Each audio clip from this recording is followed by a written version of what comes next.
In today's video, we're going to be showcasing the attack that is dominating the Legends leaderboard in Clash of Clans at Town Hall 18, and that's the Fireball Meteor Golems.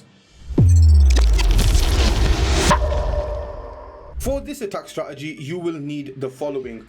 For your king, you will need the Frosty Snake Bracelet and Spiky Ball. For the queen, you'll need Diggy, Action Figure and Magic Mirror. For the warden, you're going to want Sneezy, Ray Gem and Fireball. For the royal champion, you're going to want Spirit Fox, Hog Puppet and Electro Boots. Link to this army will be down in the description.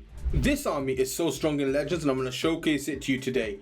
With the warden, you don't realistically need to go for too much value when it comes to the fireball. You can do a small fireball, and essentially all it is to create pathing for your meteor golems and your queen to go to the inside of the base, whereas your king works the outside with two other meteor golems and the royal champion. So early on we get a quick fireball onto the multi-inferno. This sets the pathing over at the 3 o'clock side. Now we allow the warden to walk a little bit, deciding to pick if he wants to go closer towards 6 o'clock or towards the 12 o'clock side. That way we're not forcing the warden to go one way, we're allowing him to naturally pick which way he wants to go, and that's going to allow us to then easily funnel our troops to where they need to be. I ended up using a totem spell right here just to kind of keep the warden alive, since we had the minion prince and the king. So you are going to want to use those totem spells if needed for the warden, but mainly it's going to be for your core push or potentially the royal champion as well. You're going to want to keep everything nice and easily a little bit tight and compact with the meteor golems for sure. As you can see, we're letting the warden walk just a little bit longer, and soon we're going to be deploying 3 meteor golems and the queen to pull the warden with the mini warden right there as well, and then 2 meteor golems with the king on the outside. This is going to allow the remainder of our troops to go in towards this air defense and this scatter shot push in towards this town hall, which is not a defense anymore. We're going to overgrowth any invis tower, so if you are finding double invis bases, you can potentially fireball one of the invis towers and then overgrowth the other one, so that you don't have to realistically deal with it. But now the meteor golems are on the inside of the base, the king is on the outside. We're going to use the royal champion to reinforce the push of the queen and the meteor golems that are going into the middle of the base. We rage everything up as well. We use a totem over that invis because we wanted to make sure that this monolith doesn't do too much damage. Of course, there is the invisibility tower that pops, so we use one of our invises because we didn't use that many when it came to the fireball. We only used 1 invis, which was absolutely perfect. We popped that queen as well in the middle just to allow further pushing power for the troops to get through the base as quickly as possible. Now we're going to be using the remainder of our invisibility spells to keep this royal champion alive for as long as possible, because she does so much damage, and with that fox still remaining alive as well for so long, we can get so much more. And as you can see, at this point there's not much base remaining. We can speed it up, use the super bulbs to clean up on the outside as well, and this is going to be a 3-star. Nice, easy, very simple, but such a strong attack strategy. This is going to be the second attack right here. Again, you look at this base and you know it looks pretty symmetrical right there, which is actually perfect when it comes to Legends. If you find symmetrical bases, you can go one way and you can funnel the other way the exact same way. But essentially we are going to look for a cheap fireball right here exactly onto the monolith.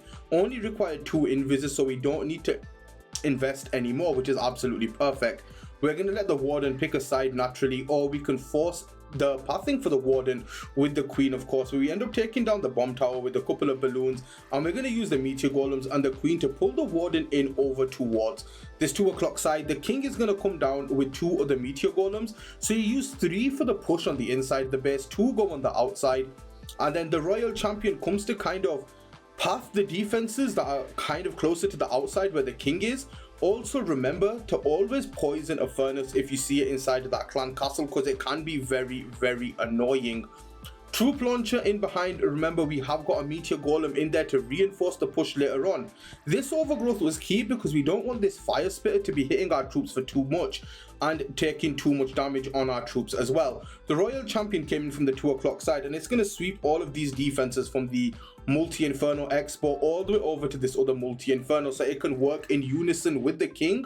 And the spiky ball did help do a lot of damage to those defenses as well. We still have that queen ability which we can pop at any point, royal champion ability as well. We also have 2 more invisibilities remaining on this attack, which we can use on that royal champion to keep her alive just a little bit longer as well, and pop that ability and get as much damage as we humanly can. Now we have got that queen. We're saving her ability for just a little bit right here. Once she starts shooting a wall, we're going to end up popping that ability. There we go. 3 archer queens for the price of 1 is absolutely perfect.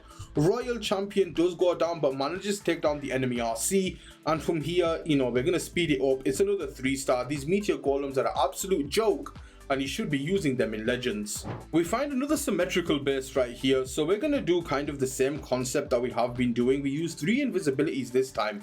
We land the fireball on the multi-inferno, and this just gives us a quick pathing so that we don't have to really worry about the warden going into too much damage. We're going to let the warden pick a side naturally. Always having 1 headhunter to assist taking down this king is going to be absolutely amazing, because the king can absolutely wipe out a warden without any issue whatsoever. So we're going to allow to use our warden to take down some of these exterior buildings in the elixir storages, as well as a couple of these defenses, so we have a more clear-cut path, so none of the troops end up walking out and around the base, which is something you have to keep in mind. Because the meteor golems throw over the wall, you want to ensure that the pathing is correct. So once that recoil cannon went down, we deployed our meteor golems, 3 of them with the queen, 2 with the king over at the 6 o'clock side right here, just to allow the pathing so that our core meteor golems can go into the base, which is exactly what you want. Because this town hall is not a defense anymore, you want to make sure that you want to path to it with the troops that hit every building and not just defenses.